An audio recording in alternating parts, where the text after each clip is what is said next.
مادر تکیهگاه آخرم، بال و پرم، تاج سرم. مادر تا از آغوش تو دورم، از همه تنها ترم. مادر بزرگ جان من، از ما رفتی تو کجا؟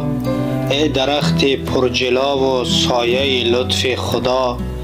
با حضورت بود دایم اعتماد در خاندان. ای نشاط زندگانی خاطراتت پابرجا.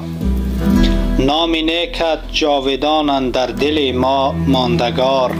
پاس خاطرت بجا آریم، یاد بود هر بهار. رفتی روز عید فطر، شام جمعه سعید. این دلیل اهل جنت بودنت نزد جبار. من شکر گویم که به من شد توفیق خدا. هم به دست آوردن دل، هم گرفتن دعا. این همان گنج است نه بر هر کس میسر می شود.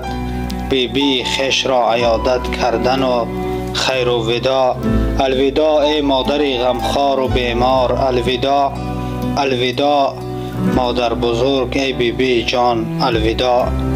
آیت الله نبد پزمان ناز تو شود. صد دریغا نیست وصال تا قیامت. الوداع.